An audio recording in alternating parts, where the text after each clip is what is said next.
Salut à toi, t'es bien sur Petit Souffle. Ça me fait plaisir de te parler aujourd'hui à la fraîche. Vu la période de l'année, il vaut mieux sortir le soir si on veut un minimum profiter d'un confort de fraîcheur. Ça, c'est vraiment en décalage avec le lancement de Petit Souffle en février dernier, où j'étais obligé de sortir pour avoir un minimum quand même de qualité sonore.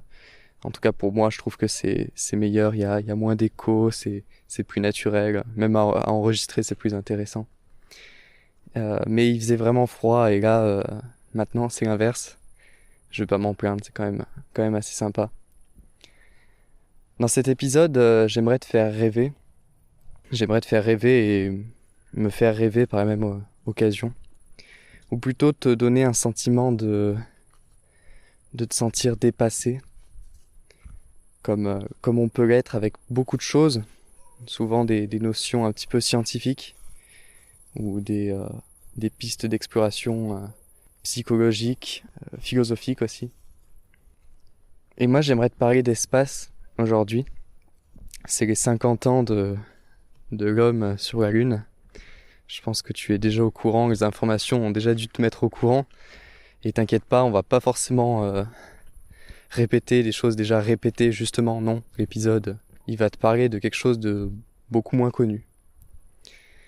Et avant de te parler de cette chose, j'aimerais revenir un petit peu en arrière sur ma propre histoire, ma propre vie, et te parler de photographie.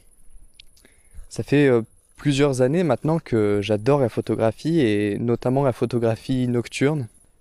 Non pas forcément pour le rendu de la photo, non pas forcément pour la beauté d'une photo de nuit avec ses étoiles, même si c'est magnifique, hein, mais plus pour l'action de faire ces photos, le fait de sortir la nuit, le fait de poser un boîtier comme ça, et de voir apparaître des choses qu'on ne voit pas à l'œil nu, telles que la Voie lactée. Et depuis quelques années, je m'intéresse du coup beaucoup à ce qu'il y a au-dessus de ma tête, comme beaucoup je pense, hein, et ce depuis tout petit. Et j'étais tombé un jour sur un site qui s'appelle Even Above, et qui permet en fait de savoir à quel moment, chaque jour, les différents satellites des plus connus passent au-dessus de la tête. Et il y en a un que tu connais certainement, qui est la Station Spatiale Internationale, l'ISS, qui tourne aux alentours de 400 km d'altitude. Et en photographie, mais même d'une manière générale, en simple observation du ciel, c'est certainement le satellite le plus lumineux, du fait de sa surface tout simplement, que l'on peut voir passer au-dessus de la tête. Et si la plupart des satellites sont un petit peu lassants à regarder, l'ISS a cette particularité de sa luminosité. Il y a quelque chose de beaucoup plus marquant sur le fait de regarder la Station Spatiale Internationale passer au-dessus de la tête. C'est de se dire que des hommes sont à l'intérieur, qu'il y a des personnes, qu'il y a des astronautes dans ce module, dans ces plusieurs modules. Et je trouve ça marquant, et en même temps, aujourd'hui, on en est presque habitué, à savoir que des hommes sont dans l'espace, à savoir qu'aujourd'hui, à peu près 600 personnes, un petit peu moins, sont déjà allées comme ça dans l'espace, ont déjà vu la Terre depuis l'espace. On en est lassé parce que on nous répète souvent les mêmes choses. On nous répète toujours la magie de la pesanteur et la magie de se sentir flotter. Et en deuxième lieu, on nous parle de la beauté, certes extraordinaire certainement, de la planète vue du ciel. Il y a quelque chose en fait qu'on parle beaucoup moins et qu'on finalement on a du mal à essayer de savoir, c'est qu'est-ce que l'on ressent réellement quand on est dans l'espace. Qu'est-ce qu'on ressent peut-être plus d'une manière psychologique quand on est dans l'espace. Et il y a quelques jours, j'étais à une présentation d'un documentaire à Lyon avec ses réalisateurs qui invitent plusieurs astronautes qui sont partis dans l'espace pour qu'ils racontent un petit peu leurs confidences sur leur expérience. C'est un documentaire qui en fait vise le projet d'aller sur Mars et explique un petit peu les limites humaines, les limites de la médecine spatiale dans le projet d'un aller-retour vers Mars qui durerait entre 2 et 3 ans a priori. Et ce documentaire, il m'a appris une notion, il m'a fait part d'un sentiment que je ne connaissais pas et que finalement en fait aucune personne qui n'est pas allée dans l'espace connaît. Et en fait c'est un sentiment, une expérience psychologique unique, une réelle notion, une réelle théorie qui aujourd'hui a de véritables recherches à son sujet. Quelque chose qui intrigue beaucoup, que ce soit la science, les psychologues et les astronautes qui ont pu vivre cette expérience. Et elle s'appelle l'Overview Effect. L'Overview Effect, en fait, c'est une expérience que l'on ne peut ressentir qu'en voyant de nos propres yeux la planète Terre dans sa globalité. Dans sa globalité, dans le sens de voir de nos propres yeux, dans un seul angle, la planète Terre sous la forme d'un espace fini, c'est-à-dire que l'on voit toute sa surface dans un environnement fini. Et ce sentiment, dans ce reportage, et du coup ce que j'ai pu en faire, en découvrir dans mes recherches en suivant, est un vrai sentiment unique, on va dire, qui transforme à jamais les astronautes, les personnes qui vivent cela. C'est un sentiment a priori qu'on ne retrouve pas ailleurs, qui va beaucoup plus loin que le simple fait de l'éblouissement à travers l'image qu'on voit, et qui a de réelles répercussions à la fois sur le cerveau, mais aussi sur ce qui en découle, c'est-à-dire une fois de retour sur Terre, notre manière de penser, notre manière d'être, notre sensation, la sensation des choses. Et comme toutes les notions qui nous dépassent, cette théorie de l'Overview Effect m'a vraiment impressionné. En fait, parce que personnellement, ce qui me fait le plus bizarre, en fait, c'est de me dire que cette vision de la Terre depuis l'espace est quelque chose qu'il faut croire est presque choquante.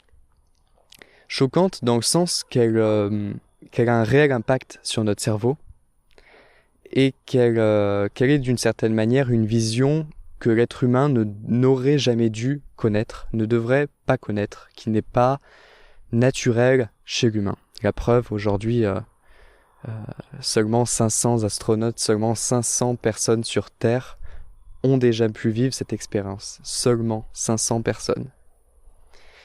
Et choquante, et en même temps, qui par rapport aux avantages qui ont découlé de cet Overview Effect, montre aujourd'hui que la plupart des êtres humains devraient connaître cette vision, cette expérience.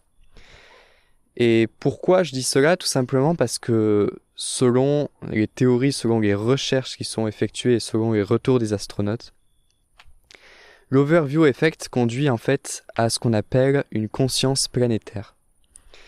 C'est une conscience qui joue sur deux choses, qui joue sur notre rapport à la Terre et notre rapport à l'humain. Et notre rapport à la Terre, tout simplement, ça veut dire que pour la première fois, et de façon réelle et véritable, profonde, ces personnes-là, ces individus-là, savent que l'on vit sur une planète ronde, qui évolue dans l'univers, qui évolue dans le système solaire, qui est une planète unique, qui est un espace de vie au milieu de l'infini, qui est hostile pour l'humain. Et la deuxième chose, et c'est pour cette raison que certains connaissent l'Overview Effect, c'est par rapport au retour et à la récupération écologique de cette expérience. Parce que selon du coup cette vision et cette sensation que l'on peut avoir, les astronautes expliquent avoir un réel attachement qui se construit, qui s'endurcit à vie envers la Terre. Cette prise de conscience de se dire que cette chose est la seule qui est disponible parmi tout cet univers. Par rapport à l'humain, l'Overview Effect agirait a priori sur une conscience, comme pour la Terre, est très profonde et se montre un petit peu même difficile à comprendre, mais qui est la conscience d'être humain. C'est difficile franchement de se rendre compte de l'importance, du poids, de l'impact que ça peut avoir, mais cette notion a priori de se sentir humain, cette sensation de se sentir humain est vraiment très forte au moment où l'on voit cette planète de façon globale. Moi, en fait, cette notion, l'overview effect, m'a intéressé à prendre le micro et à t'en parler sur Petit Souffle, parce que pour moi, en fait, elle vient un petit peu appuyer un certain point de vue que je partage, qui est celui que dès que l'on se sépare, dès qu'on prend une distance sur quelque chose, on se rend compte à la fois son importance, souvent son aspect unique, et en tout cas du poids, de l'impact que cette chose peut avoir sur nous. Je t'en avais fait part notamment dans l'épisode que j'ai fait sur une expérience identitaire à Montréal, où pour moi le fait de quitter la France et pouvoir voyager comme ça et être dans une autre culture, et Dieu sait que le Québec a réellement une autre culture que celle française, on se rend compte que, en tout cas pour moi, je me suis vraiment rendu compte à quel point mon identité était forgée sur ma nationalité. Que ma nationalité avait un impact énorme sur ma personnalité. Et d'une certaine manière, c'est assez frustrant dans le sens qu'on se dit que nous sommes un petit peu construits sur quelque chose qui n'est pas souhaité chez nous. Et là, ces astronautes, du coup, alors pour eux, le voyage est beaucoup plus important, mais ils se retrouvent a priori aussi dans cette sensation, au retour sur Terre, qui soit à la fois de zénitude, mais en même temps de se sentir avoir vécu et avoir vu quelque chose qui n'est pas explicable, qui ne peut pas être partagé, être qualifié. Et j'aimais beaucoup une citation qui avait pris sa popularité au lendemain de la mission Apollo 8. Cette mission, c'était la première où des astronautes faisaient le tour de la Lune. C'était avant Apollo 11, ils ne s'étaient pas posés, mais ils avaient fait plusieurs fois le tour de la Lune et s'en étaient rapprochés. C'était les premiers à se rapprocher aussi près de la Lune. Et au retour de cette mission, un astronaute avait sorti « Nous étions partis découvrir la Lune et nous avons découvert la Terre. » Et je la trouve en fait juste extraordinaire. Parce qu'elle vient montrer encore une fois cet aspect d'appartenance qu'on peut avoir aux choses. Et moi, ça me dépasse cette notion. Ça me dépasse le fait de découvrir à quel point cela peut être impactant de voir la planète Terre dans son ensemble. Dans ce reportage, un petit peu pour finir et pour t'emmener encore plus loin dans l'expérience que peut vivre un astronaute, il expliquait une deuxième chose qui pour moi est encore plus impressionnante peut-être, qui est à l'inverse de l'overview effect, le fait de ne plus voir la Terre de ses propres yeux. C'était un documentaire donc qui était consacré à un voyage vers Mars et qui expliquait que l'un des principaux problèmes, l'une des choses qui pourraient rester et qui seraient des plus difficiles à surmonter, outre l'aspect médecine spatiale, du coup, qui pourrait à terme avoir des solutions, notamment vis-à-vis des radiations, l'un des principaux problèmes qui pourrait y avoir pour un voyage d'une telle importance, d'une telle distance, ça serait le fait, pour les astronautes à bord, de ne plus voir la Terre de leurs propres yeux, de ne plus avoir d'attache sur la Terre, et de ne plus avoir, d'une manière générale, même d'attache sur quelconque chose à travers la fenêtre, le noir sidéral. A priori, comme l'overview effect, cela aurait un impact psychologique énorme, un aspect très choquant, encore une fois, de cette vision, et perdre de vue la Terre. Quelque chose qui n'est jamais arrivé dans l'histoire de l'humanité, et qui pourrait un jour être expérimenté par des personnes. Et moi, je trouve ça juste extraordinaire, quoi, tout simplement. Voilà, du coup, dans cet épisode, je voulais un petit peu t'emmener avec moi sur cette découverte, sur cette notion qui vient un petit peu rajouter un vent nouveau et qui vient un petit peu nous rapprocher de l'expérience que peuvent vivre les astronautes. j'aimerais vraiment qu'un astronaute puisse écouter cet épisode et pourquoi pas venir comme ça parler. J'aurais une multitude de questions, je crois, comme tout le monde, à lui poser, notamment par rapport à cet overview effect. En tout cas, moi, je trouvais que c'était très petit souffle, on va dire, entre guillemets. Et du coup, je te mets plusieurs liens, des sources sur lesquelles je me suis un petit peu appuyé, en tout cas où j'ai pu me documenter, dans la description du coup de la vidéo disponible sur YouTube. Si tu écoutes cet épisode depuis d'autres plateformes, n'hésite pas du coup à aller voir sur le lien directement sur YouTube.